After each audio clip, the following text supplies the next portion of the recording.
Inflation has become an unpleasant and all too frequent word in all of our lives as elevated prices continue to put a squeeze on household budgets. But there was some good news last week.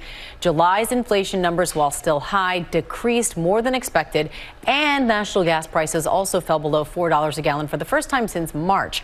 Joining us now is renowned economist and the president of Cambridge University's Queens College, Dr. Mohamed El Erian. Dr. El Erian, thank you so much for being with us. So, yes, we got some better than expected news with those inflation numbers last month, but they're still high. So if you can, just give us a sense of where we are and potentially where we're headed as a country. Thank you, Amy. So we still have an inflation problem. It is less bad than what it was, but it's still a problem. It is less bad because gas prices have come down, but other prices continue to go up. So it's important that we focus on this issue and we continue to make progress. You've been critical in the past of the Federal Reserve, saying that it actually has allowed inflation to get out of control. We've seen them, of course, raise some of those interest rates. What are we expecting from them when they meet next month, and what should they be doing that they're not? They should be raising interest rates again. Look, the Federal Reserve was not responsible for the initial inflation burst. That came from outside.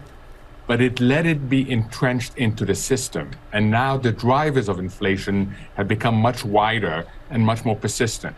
So the important thing is for the Fed to continue its belated battle against inflation. It means higher interest rates. Is that good news? No, not in the short term.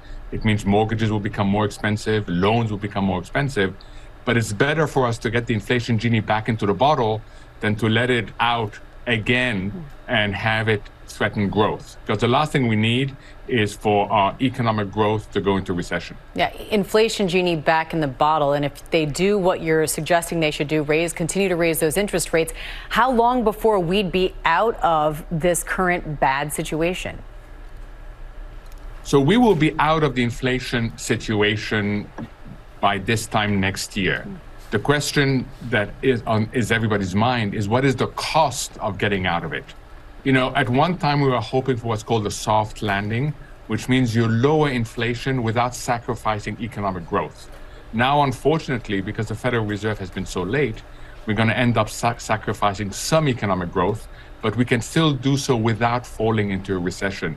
And that's going to be the key issue to watch. Yeah, avoiding recession. Now, I mentioned we have seen gas prices go down below $4 a gallon, which is a huge relief, of course, to consumers who are using their cars. But we still see those food prices at the grocery store continue to be sky high, much higher than they've been before. What will the relief be? What will that look like? When could we expect to see that on the grocery store aisles? So, Amy, first, you're absolutely right. It is really painful. Food prices went up by another 1.1% last month. They're now up 11% in the last year. It hits people's pocketbook particularly hard. And you can see the pain out there. Simply go to any food bank and look at the lines. They're almost as long as what we had during the pandemic. So it is a real issue. Look, the supply side is getting better. Commodity prices have come down.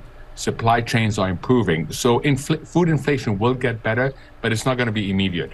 It's going to take quite a few months for us to feel less pain when we are at the supermarket. Now, we have seen President Biden and Democrats touting this as a big win, the passing of the Inflation Reduction Bill. It's set for the president to sign that bill into law. Is that an accurate name for what this is going to do? Is it actually going to reduce inflation here in this country? It's a partial name for what it's going to do. This is a very important legislation. It has a climate aspect to it. It has a healthcare aspect to it. It has a deficit reduction aspect to it. And it has some, I want to stress, some inflation reduction to it. But that inflation reduction is not going to be immediate, Amy. All right. Well, we certainly appreciate your plain speak and explaining this all to us, Dr. Mohamed El Erian. Thank you so much for being on the program and your time today. Thanks for having me. Well, hey there, GMA fans. Robin Roberts here. Thanks for checking out our YouTube channel. Lots of great stuff here. So go on, click the subscribe button right over here to get more of awesome videos and content from GMA every day, anytime. We thank you for watching, and we'll see you in the morning on GMA.